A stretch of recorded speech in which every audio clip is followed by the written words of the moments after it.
மாண்புமிகு பேரவைத் தலைவர்களே, பொதுவாக மற்றவர்கள் பேசும்போதுதான் எங்களுடைய உறுப்பினர் அண்ணன் நாசன் அவர்கள் குறுக்கிட்டு பேசுவார். ஆனால் இப்போ அவர் பேசும்போதே நீங்கள் எல்லாம் குறுக்கிட்டு பேசுவதை நாங்கள் ஏற்றுக்கொள்ள முடியாது.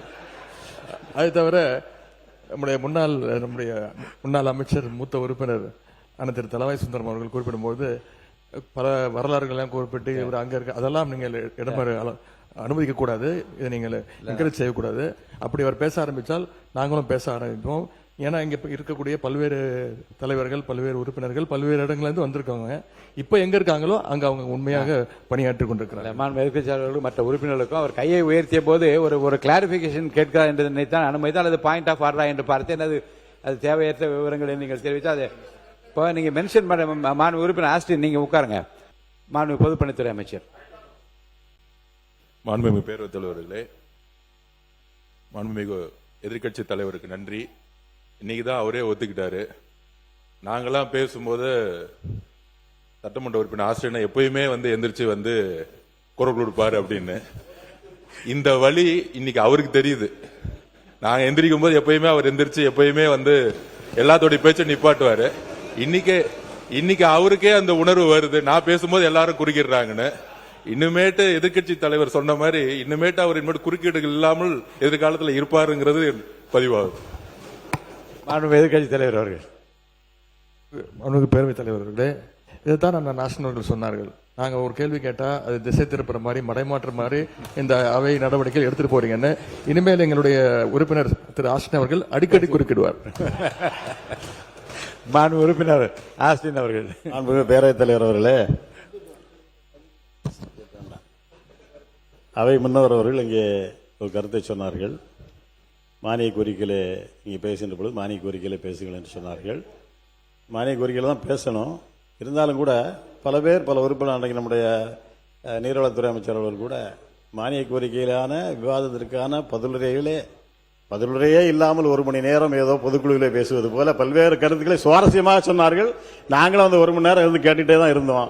எல்லாம் முடிச்சுட்டு பதிலுரை சொல்லுவார் பார்த்தா பதிலுரை இல்லை. அதனால் 1-2 மக்களுடைய கருத்துக்களை மட்டும் நாங்கள் எடுத்து வைத்துவிட்டு, இந்த அவையை பொறுத்தவரையில் 234 உறுப்பினர்களை உள்ளடக்கிய ஒரு அவை இது. 227 பேர் இருக்கும் உள்ளடக்கிய அவை இது.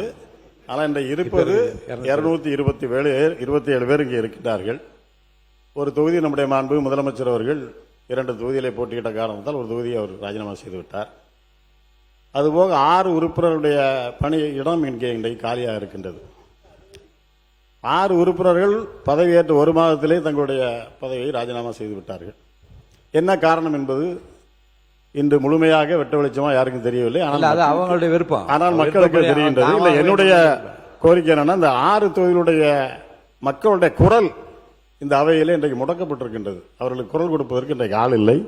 கிட்டத்தட்ட 3 மாத காலம் ஆகிவிட்டது. ஒரு தேர்தலிலே போட்டியிடுவது, வெற்றி பெறுவது எவ்வளவு சிரமம் என்பது எங்களுக்கு எல்லாம் தெரியும். 1 மாத காலம் கடுமையாக அந்த 6 உறுப்பினரும் அங்கே பணியாற்றியிருப்பார்கள்.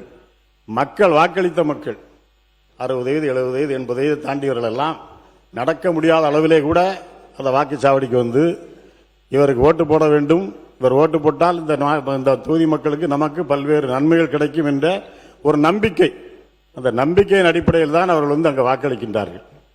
ஆனால் இன்றைக்கு அவர்களுடைய நம்பிக்கையெல்லாம் இன்றைக்கு பொய்த்து போய்விட்டது. அதுபோல் வெற்றி பெறக்கூடிய நேரத்தில் மிகப்பெரிய ஒரு களிப்பு இருக்கும். அந்த சட்டமன்ற உறுப்பினருக்கும் சரி, அவருடைய குடும்பத்தாருக்கும் சரி, அவருடைய நண்பர்களுக்கும் சரி, அவருக்கு வாக்களித்த தொகுதி மக்களுக்கும் மிகப்பெரிய மகிழ்ச்சி, மிகப்பெரிய கொண்டாட்டம் இருக்கும். 5 ஆண்டு காலம் இந்த எம்எல்ஏ பதவி என்ற ஒரு மிகப்பெரிய ஒரு அந்தஸ்து, ஒரு மிகப்பெரிய மரியாதை, இதையெல்லாம் ஒருவர் இழந்துவிட்டு வெற்றி பெற்று பதவியேற்ற ஒரே மாத காலத்திற்குள்ள ஒரு கூட்டத்தொடரை கூட கலந்து கொள்ளாமல் பதவியை ராஜினாமா செய்கின்றார் என்று சொன்னால் இதை விட பெரிய ஆதாயம் கிடைத்தால் தான் பண்ணுவாரே தவிர சாதாரணமாக பண்ண மாட்டார். அப்ப நீங்க பேசலாம். மான் உறுப்பினர் முதல்ல அவருடைய விலகல் கடிதம் விதிகளின் முறைப்படி ஏற்றுக்கொள்ளப்பட்டு இப்ப வழக்கு மன்றத்தில் வழக்கு இருக்கிறது. தேர்தலை எப்போது நடத்த வேண்டும் என்பதை பற்றி தேர்தல் கமிஷன் தான் முடிவெடுக்க முடியாது. நான் பேரவைத் தலைவர் நான் முடிவெடுக்க முடியாது, நீங்களும் முடிவெடுக்க முடியாது. அது தேர்தல் ஆணையம் எப்போது முடிவெடுத்து தேர்தல் நடந்தாலும் மக்கள் பணி ஆற்றுவதற்கு நிச்சயமாக அந்த யார் அங்கே வெற்றி பெறுகின்றால் அவர்கள் தயாராக இருப்பார்கள்.